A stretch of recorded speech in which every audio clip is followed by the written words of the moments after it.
potos, c'est dans la biquette. Aujourd'hui, si vous voulez savoir tout ce qu'on vous cache sur votre téléphone, alors cette vidéo est faite pour vous. Allez, alors on commence direct. Alors, tout d'abord, vous voyez toutes ces notifications. Au lieu de faire un par un, ça devient un peu ennuyant, surtout quand ça fait plusieurs mois que vous n'avez pas utilisé. Par exemple, moi avec ma tablette. Vous voyez les trois barres qu'il y a en bas? Et là, vous appuyez dessus, bah il n'y a plus rien. Voilà. Déjà, il y a ça.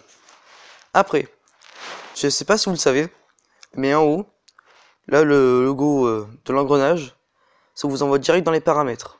Et sur le logo de la batterie, direct dans les paramètres de batterie. Donc, si vous voulez avoir un beau clavier comme ça, bien stylé, genre comme ça, moi je sais comment faire. Et avoir la barre des smileys qu'on met les chiffres, alors venez là. Alors on doit aller dans les paramètres, vous descendez, donc vous allez dans langue et saisie, vous appuyez sur le marqué Gboard, et là où vous avez tout. Alors là, on peut aller dans thème.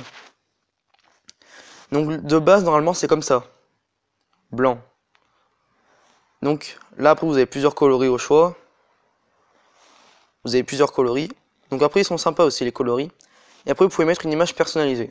Donc moi, j'ai mis ça. Donc après, vous pouvez voir aussi le bord des touches, mais j'aime pas tant que ça. Donc moi, je l'ai pas mis. Donc voilà. Donc après, dans les préférences, vous pouvez mettre si c'est un clavier QWERTY, AZERTY. Là, c'est pas mal parce qu'en fait, quand vous mettez les chiffres, il y a la barre des smileys que vous avez utilisée récemment. Donc là, c'est pour... Là, on peut mettre une vibration. Donc là, on peut choisir si c'est fort ou pas la vibration. Donc c'est plutôt pas mal, franchement. Donc, après... Donc là, on peut mettre la hauteur. Donc, après, bon, après, vous pouvez chercher vous. Hein. Donc là, il y a pas mal de trucs. Donc voilà.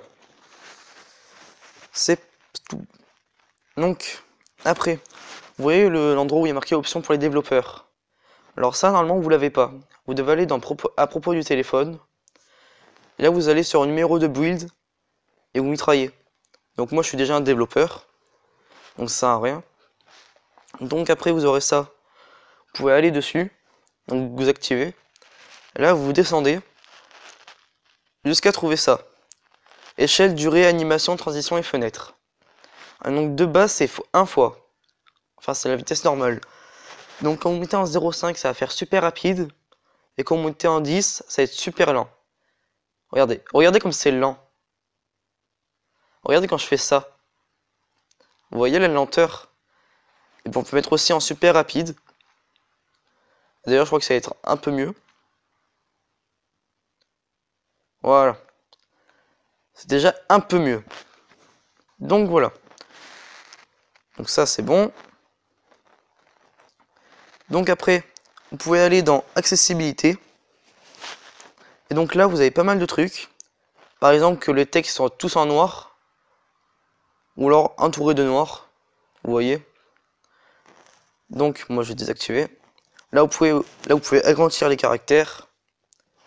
Et là, on peut mettre les couleurs inversées. Et ça, franchement, je trouve ça quand même stylé. Bon, par contre, ça ralentit un peu le téléphone. Et donc là, après, vous l'aurez directement dans la barre des commandes directes. Donc après, vous pouvez l'enlever. C'est pareil pour le point d'accès. Quand vous êtes lot, enfin une box Wi-Fi. Donc après, la correction des couleurs, c'est pour les daltoniens. Donc voilà. It's tout. Donc, après, dans une ancienne vidéo, j'avais marqué ça aussi. Donc, vous allez dans à propos du téléphone, vous mitraillez version d'Android. Et ça va vous lancer un jeu. Donc là, vous pouvez mitrailler, il faut rester appuyé dessus. Et là, ça vous fait un Flappy Bird avec un Android et des sucettes. Donc par contre, en fonction de la version que vous avez d'Android, ça va être un jeu différent ou alors un dessin différent.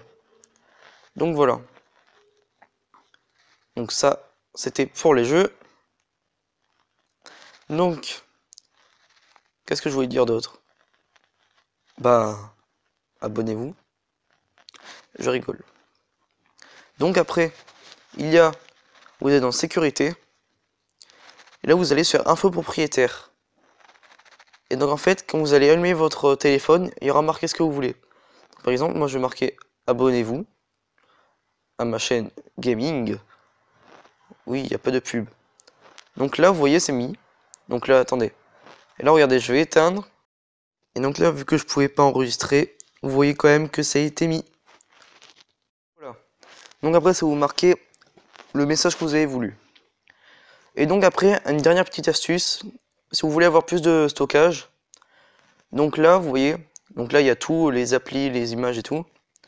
Donc là, moi, j'ai déjà fait. Mais les données mises en cache, vous pouvez les effacer. Et des fois, ça peut monter jusqu'à 1 giga de données mises en cache. En fait, c'est vos historiques, vos mots de passe. Enfin, ça les efface même pas, mais ça prend énormément de place. Donc, je vous conseille vivement de les effacer. Donc, voici le rendu final du clavier. Donc, franchement, ça fait un truc pas mal. Donc, après, vous pouvez mettre n'importe quel fond. Donc, regardez, quand on appuie sur les chiffres, ça met les smileys récemment utilisés. Après, on a côté G pour aller directement les recherches Google. Donc là, on peut rechercher tout ce qu'on veut direct. C'est un petit raccourci qui est pas mal. Là, c'est pour faire la détection vocale. Attendez. Et donc là, il y a dans les paramètres, si vous avez tout activé, quand vous restez appuyé sur une lettre, bah, ça va faire non, pas un emoji, mais genre voilà, on va mettre ça en fait. Donc c'est pas mal. Et oui, et dernière astuce, quand vous restez appuyé sur entrée, vous avez un petit logo comme ça, vous relâchez. Et là en fait, vous pouvez mettre la commande genre une main. Genre il y en a, ils écrivent en fait à deux mains sur le clavier. Donc moi perso, j'écris toujours à une main. Mais pour ceux qui ont des petits doigts en fait, voilà, on a un petit clavier. Voilà. Donc on peut mettre à gauche ou à droite en fonction. Et là vous pourrez le appuyer en haut pour que ça arrondisse l'écran. Voilà. Donc c'est pas mal, c'est à savoir. Et quand vous restez appuyé sur la virgule, là vous pouvez directement aller dans les paramètres du clavier. Voilà. Donc j'espère que la vidéo vous aura plu. N'hésitez pas à la faire partager, à vous abonner et liker. Allez, ciao tout le monde! It's black and white.